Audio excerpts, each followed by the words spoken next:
खबर निकलकर सामने आई है उसका रुख करते हैं, जहां जेल में साहिल और मुस्कान के मिलने की जिद जो है वो सामने आई है। मेरठ जेल में बंद है साहिल। मुस्कान खाना खा रही है और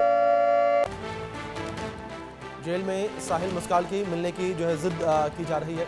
मुस्कान जेल में अकेले बैठी रहती है। ये बड़ी खबर निकलकर सामने आ रही है। मुस्कान और साहिल से जुड़ी ये बड़ी खबर निकलकर सामने आ रही। दोनों मेरठ की जेल में बंद हैं, लेकिन मुस्कान ने खाना खाना कम कर दिया है और लगातार दोनों ये जिद कर रहे हैं कि हम एक दूसरे से मिलना चाहते हैं। ये बड़ी खबर निकलकर सामने आई है और इसी खबर के साथ मैं रुक करूंगा सीधे पूर्व डीजीपी ए.के. जैन साहब का। जैन साहब, जिस तरीके से ये जिद निकलकर सामने आ रही है, क्या ये पॉसिबल है जेल के अंदर कि साहिल और मुस्कान को मिलवा दिया जाए? क्या मुस्कान जिस तरीके से खाना छोड़ रही है तो उसके खाना छोड़ने के बाद जो जेल प्रशासन है वो झुकेगा और मुस्कान को साहिल से मिलवा देगा? ऐसा कतई नहीं होता है जी। तो कुछ दिनों में दिमाग उसका ठीक हो जाएगा और जो इस प्रकार की जिद है वो सब अपना समाप्त हो जाएगी। जी। महिला बैरक अलग होती है और पुरुषों की बैरक से अलग होती है। जी। पुरुषों की बैरक में अभी ये सजा याफ्ता कैदी नहीं है। सजा याफ्ता कैदियों की अलग बैरक होती है। जो अंडर ट्रायल प्रिजनर्स होते हैं उनकी अलग बैरक होती है। जी। महिलाओं की भी दो बैरक्स होती हैं, एक अंडर ट्रायल प्रिजनर्स की और एक सजा याफ्ता की। वो भी अंडर ट्रायल के उसमें होगी। मिलवाने का इस प्रकार का कोई वहां पर कोई सिस्टम नहीं है जेल में।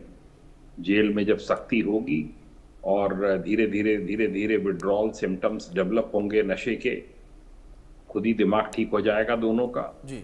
और इसमें कोई ढिलाई इसमें जेल प्रशासन की तरफ से, पुलिस प्रशासन की तरफ से इनको किसी प्रकार की नहीं मिलने वाली है। और बल्कि ऐसे कैदियों के ऊपर सख्त निगाह रखी जाती है कि वो कोई सुसाइड वगैरह ना कर लें या किसी तरीके से अपने को इंजर करने की कोशिश ना करें।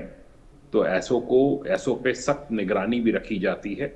खाना तो खुद ही खाना शुरू कर देंगे कुछ ही समय में। ये शुरू के सब ड्रामेबाजी है, ये सब समाप्त हो जाएगी। जी ठीक है सर। डॉक्टर निशा, मैं आपका रुख करना चाहूंगा और मैं आपसे सवाल करूं उससे पहले मैं अपनी पीसीआर टीम से रिक्वेस्ट करूंगा कि जो साहिल का घर था उसकी जो वीडियोस, जो उसकी तस्वीरें निकलकर सामने आई, एक बार आप टीवी स्क्रीन पर दिखाएं। और निशा जी, जिस तरीके से आपने भी इस बातचीत जो हम चर्चा की शुरुआत की उससे पहले जिक्र किया था कि जो साहिल के घर में तस्वीरें बनी हुई हैं वो कुछ इंडिकेट करती हैं। क्या इंडिकेट करती हैं तस्वीरें? जो लाल वाली तस्वीर थी वो क्या कुछ कहती है? देखिए, जो साहिल के घर में जो तस्वीरें हैं और स्पेशली जो रेड कलर का इमेज बना हुआ है, जब भी किसी भी पर्सन्स को साइकोलॉजी से रिलेटेड कोई भी डिसऑर्डर्स होते हैं तो एक बहुत फेमस टेस्ट है रॉर्शा।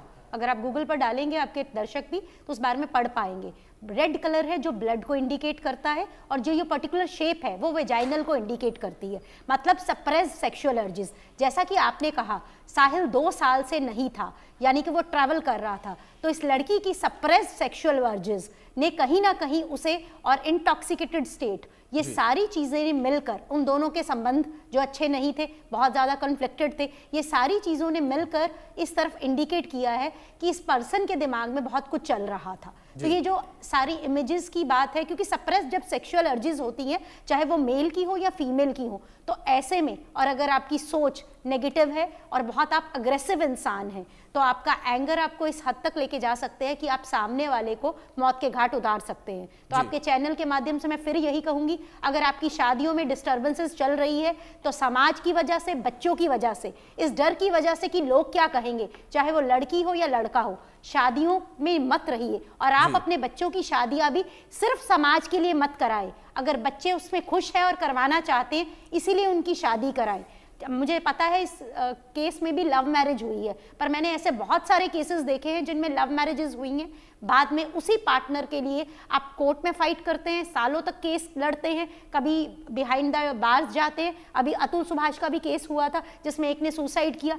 कुछ 2 साल पहले एक लॉयर का केस हुआ था, मिसेस सिन्हा का, जिसमें उनके हस्बैंड ने उनको मार दिया था झगड़े के दौरान, और उसमें भी पर्सन जो है वो उसी घर के वॉशरूम में छुप गया था। तो साइकोलॉजिकली ऐसे पेशेंट्स हैं।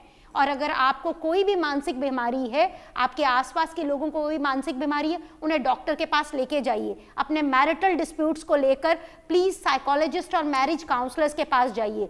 शादियां नहीं चल रही हैं इसका मतलब नहीं है कि शादी नहीं करनी चाहिए। अगर दो लोग जो है आपसी सहमति से उसको सुलझा पा रहे हैं, बहुत अच्छा है। अगर नहीं सुलझा पा रहे हैं तो कृपया प्लीज इन शादियों से बाहर निकलिए। ये लॉयर्स के केसेस के चक्कर में कि फेक केसेस बनाएंगे और उसमें ना जाएं। हाँ, कई बार आपको मेंटल हेल्थ और प्रॉपर्टी या पैसे में से अपने आप को चुनना पड़ता है, तो जान ज्यादा प्यारी होनी चाहिए, आपकी मेंटल हेल्थ ज्यादा प्यारी होनी चाहिए, यानी कि पैसा नहीं। बिल्कुल बिल्कुल मैम, मेंटल पीस जो है सबसे ज़्यादा ज़रूरी है, और शायद जब हमारा मेंटल पीस रहेगा तभी हम अपनी जो पूरे जीवन की दिनचर्या है उसको पूरा कर पाएंगे। मेहमानों का रुख करूंगा मैं, एक बड़ी खबर निकलकर सामने आ रही है, उसका रुख कर लेते हैं। जहां मुस्कान और साहिल को ड्रग्स की लत थी, दवाइयों से नशे की लत छुड़ाने की कोशिश जो है की गई, दोनों के व्यवहार में बदलाव आ रहा है। ये बड़ी खबर है, दोनों के व्यवहार में बदलाव आता हुआ नजर आ रहा है। दवाइयों से नशे की लत को छुड़ाने की कोशिश जो है की जा रही है और दोनों के व्यवहार में बदलाव आ रहा है। मुस्कान और साहिल को ड्रग्स की लत थी, ये बड़ी खबर है जो इस बीच निकलकर सामने आ रही है, और दवाइयों से नशे की लत छुड़ाने की कोशिश जो है की जा रही है, ये बड़ी खबर निकलकर सामने आई है। और वहीं दूसरी ओर जो जेल अधीक्षक हैं वीरेश राज शर्मा जी, उनसे हमारे सहयोगी ने बातचीत की। इस बातचीत के दौरान जेल अधीक्षक ने क्या कुछ कहा, किस तरीके से उनके व्यवहार में बदलाव आ रहा है, किस तरीके से जेल के अंदर वो व्यवहार कर रहे हैं, वो सुनिए आप। सौरभ की हत्या करने के बाद मुस्कान और उसका प्रेमी साहिल दोनों ही 3 दिन से मेरठ जेल में बंद हैं, और ऐसे में बातचीत करने के लिए मेरे साथ जेल सुप्रीडेंट हैं। जानेंगे कि अब उनकी जेल के अंदर जो गतिविधियां हैं वो किस तरीके की गतिविधियां। सर, दोनों लोग जेल में बंद हैं, क्या गतिविधियां हैं, कैसे रह रही है, क्या स्थिति है? देखिए, जब भी कोई भी बंदी जेल में आता है तो हम उसका स्वास्थ्य परीक्षण कराते हैं। स्वास्थ्य परीक्षण के बाद उनको बैरक में भेज देते हैं। तो पुरुष को, साहिल को पुरुष बैरक में भेज दिया गया है तथा महिला को महिला बैरक में भेज दिया गया है, और उनके ऊपर सुरक्षा की दृष्टि से पूरी नज़र रखी जा रही है। उनको अपनी अपनी बैरक में निरुद्ध करके ये ध्यान रखा जा रहा है कि ज़्यादातर लोग उनके केस के बारे में इससे बात ना करें, क्योंकि उससे उनके मन में कोई ऊंच नीच वैसी भावना ना आए। सर, जिस तरीके से साहिल जो है नशे का बहुत बड़ा आदी था, शू का नशा करता था, अल्कोहल लेता था, तो ऐसे में क्या उसकी तरफ से कोई आपकी बात हुई हो? ये बात सही है कि वो नशे का आदी था, और यहाँ पर स्वास्थ्य परीक्षण हमने कराया, उसमें डॉक्टर साहब ने बताया कि इनको नशा के विड्रॉल सिम्टम जो होते हैं उनको रोकने के, क्योंकि जेल में तो नशा मिल नहीं सकता, जो विड्रॉल सिम्टम होते हैं उसे रोकने के लिए दवाइयाँ देनी पड़ती हैं। तो हमने चिकित्सक से कहा कि आप दवाइयाँ दीजिए, वो निर्धारित दवाइयाँ दे रहे हैं। अब ये केस चिकित्सक की निगरानी में है तथा उनका इलाज नियमित रूप से चल रहा है। वर्तमान में वो एक सामान्य जीवन की तरह और बंदियों की तरह जी रहे हैं। पति की हत्या करने के बाद अभी तक उसका कोई किसी तरीके की बात हुई हो? नहीं, उसकी किसी तरह से कोई बात नहीं हुई। शुरुआत में आई थी तो किसी से बोल नहीं रही थी, खाना खाने में दिक्कत कर रही थी। अब वर्तमान में उसको समझा दिए गया, जेल के नियम बता दिए गए, तो वो खाना भी खा रही है और अपनी ज़िंदगी नियमित रूप से जी रही है। जिला कारागार मेरठ में नशा मुक्ति केंद्र और योग केंद्र दोनों हैं। डॉक्टर साहब के प्रेस्क्रिप्शन पे उनको दवाइयाँ दी जा रही तथा नशा मुक्ति केंद्र के माध्यम से हम लोग उनको नशे की आदत छुड़वाने का प्रयास कर रहे हैं। डॉक्टर साहब का कहना है कि 8 से 10 दिन में जो विड्रॉल सिम्टम है नशे के वो दूर हो जाएंगे। तो आपने सुना, ये जेल सुप्रीडेंट वीरेश जी थे, उन्होंने सीधे तौर पर कहा है कि दोनों के लिए, यानी जो लड़का है उसको नशे का आदी था, बाकायदा उसे नशा मुक्ति केंद्र से दवाएं दी जा रही हैं, बहुत जल्द वो नशे की जो स्थिति है उसकी खत्म हो जाएगी। मेरठ से इंडिया न्यूज़ के लिए प्रमोद कुमार। यहाँ पर कि किस तरीके से जेल अधीक्षक का कहना है कि साहिल और मुस्कान किस तरीके से जेल में व्यवहार करते नजर आ रहे हैं, और दूसरी ओर जिस तरीके से इस चर्चा में लगातार तमाम महत्वपूर्ण बिंदुओं को लेकर हम चर्चा कर रहे थे। इसी के साथ डॉक्टर साध्वी जी का मैं रुख करूंगा। साध्वी जी, जिस तरीके से जो तस्वीरें निकलकर सामने आई, उन तस्वीरों को लेकर हम बातचीत कर रहे थे, और इससे पहले डॉक्टर निशा जी ने जिस तरीके से जिक्र किया माफ कीजिएगा, कि ये एक बीमारी है, दिमाग से जुड़ा हुआ पूरा ये केस है, लेकिन क्या जिस तरीके से तस्वीरें निकलकर सामने आई हैं, इन तस्वीरों को लेकर लगातार ये कहा जा रहा था कि ये काले जादू को इंडिकेट करती हैं, इंगित करती हैं कि काला जादू किया जा रहा है, और डिमन जो कहा जाता है कि काले जादू का भगवान जो कहा जाता है। क्या डॉक्टर साध्वी जी, आपको ऐसा लगता है कि तंत्र मंत्र से ये तस्वीरें जुड़ी हुई हैं, या जिस तरीके से डिमन का जिक्र मैंने किया कि कहीं से कहीं तक डिमन इसके अंदर स्टैंड करता है?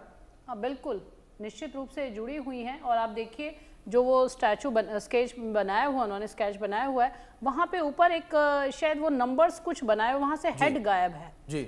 और जैसे ही सर इनका जो सौरभ का सिर लेकर गए हैं तो निश्चित रूप से कहीं ना कहीं वो कनेक्शन जरूर मिलेगा।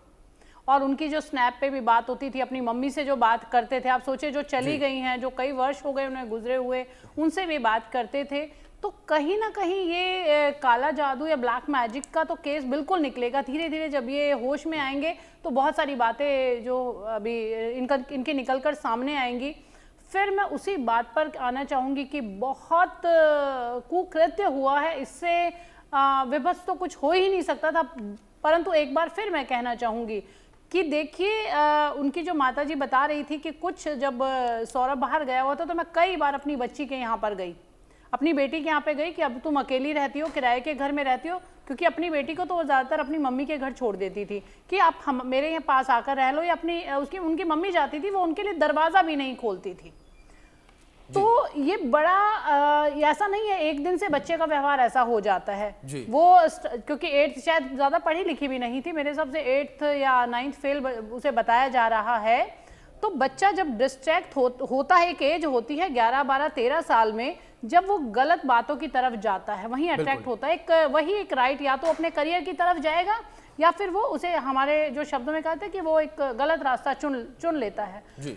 तो निश्चित रूप में उसके माता पिता जानते थे। यहाँ एक और कारण है, जब हमारे बच्चे संयुक्त परिवार में नहीं रहते हैं, एकल परिवार में रहते हैं, तो उनके पास बहुत सारा समय होता है। खाली दिमाग शैतान का घर, ये कहा जाता है जी। और आज पहले कई बच्चे होते थे हम लोगों के पास, और बड़ी ताई चाची बड़ी फैमिली होती थी, तो आपका डिप्रेशन का मतलब ही नहीं, आप इतने व्यस्त रहते थे। आजकल अकेले हो गए हैं और साथ ही साथ फोन का सहारा लेने लगे हैं। फोन आप उठाकर देखेंगे कितने मर्डर हो गए हैं, किसने किसके साथ क्या किया। और आप देखिए आज के समय में जो सबसे ज्यादा प्रॉब्लम है, जो एक्स्ट्रा मैरिटल अफेयर, आप किसी भी मैं ये नहीं कहती कि कोई एक वर्ग है, वो प्रत्येक वर्ग में आप देख सकते हैं, चाहे कोई नीचे का तबका हो, चाहे कोई मध्य हो, चाहे कोई अपर हो, ये इतना ज्यादा लोगों के दिमाग में हावी हो चुका है।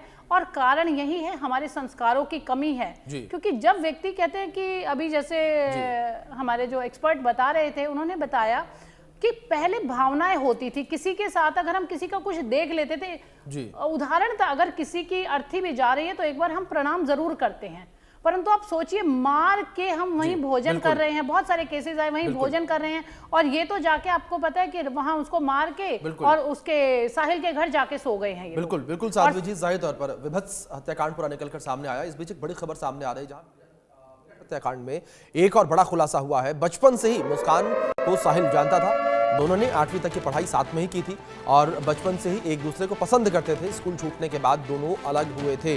साल 2019 में दोनों में एक बार फिर से नजदीकियां बढ़ गई थी। साहिल मुस्कान एक ही मोहल्ले में रहते थे। ये बड़ी खबर जो है निकलकर सामने आई है, और बचपन से ही दोनों एक दूसरे को जानते थे, बचपन से ही एक दूसरे को पसंद करते थे, लेकिन स्कूल खत्म होने के बाद दोनों एक दूसरे से दूर हो गए थे। लेकिन साल 2019 में दोनों एक दूसरे के करीब एक बार फिर से आ पाए। सुमित सर, मैं आपका रुख करूंगा। जिस तरीके से ये पूरा केस हम देख रहे हैं, क्या आप कहीं से कहीं तक ये कहा जा सकता है कि जो उनकी बचपन की दोस्ती है उसका ज्यादा प्रभाव इनके दिमाग पर रहा कि दोनों ही इस हद तक चले गए कि उन्होंने सौरभ की हत्या कर दी? जिस तरीके से डॉक्टर निशा ने अभी बातचीत के दौरान जिक्र किया था कि किसी भी चीज की हद जो है वो ठीक नहीं होती, चाहे वो प्यार हो, चाहे खाना खाना हो, या कोई अन्य चीज क्यों ना हो।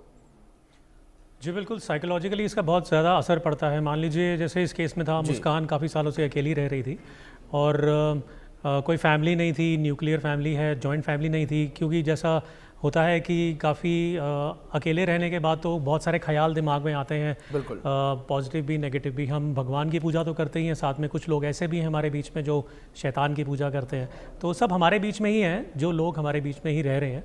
तो हमें किसी का हाव भाव से नहीं पता लगता, जब तक उनसे बात ना करें, जब तक इनकी बॉडी लैंग्वेज अंडरस्टैंड ना करें। किसी को अंडरस्टैंड करने के लिए थोड़ा समझना ये ज़रूरी है कि माइंड में क्या चल रहा है, ये जानने के लिए थोड़ा बातचीत करना ज़रूरी है। और अपना भाव को, अपने एक्सप्रेशन जब तक आप निकालेंगे नहीं, तब तक आप रिलैक्स और फील नहीं करेंगे। तो उसके लिए बहुत ज़रूरी है घर में या किसी दोस्त वगैरह से बातचीत करना। जैसा है कि मुस्कान अकेले रहती थी, और कोई उसके साथ बात करने को नहीं था, लॉन्ग डिस्टेंस रिलेशन था। तो उसके बीच में अगर साहिल का मिलना, तो रीज़न सिंपल एक यही है कि जो एक खाली जगह थी जिसको उसने आकर भरा, और जहाँ पे दोनों के रिलेशन दोनों स्ट्रांग हुए, तो साइकोलॉजिकली ये बहुत फ़र्क पड़ता है। ये सब बातें कनेक्ट तो हैं ही आपस में कि मर्डर को एक रास्ते से हटाना, अपने हस्बैंड को हटाना, फिर मर्डर करना, ये सब चीज़ें प्लानिंग बहुत पहले से इनकी चल रही होगी, तभी ये तब आज यहाँ तक पहुँचे हैं। और साइकोलॉजिकली ये तो बहुत तैयारी इन लोगों ने की थी, और उसके बावजूद भी इन चीज़ों का उनको कोई दुख नहीं है। ये इस बात से मैं भी हैरान हूं। बिल्कुल बिल्कुल सुमित जी, ये हैरान कर देने वाला मामला कि दोनों को किसी भी बात का दुख नहीं है।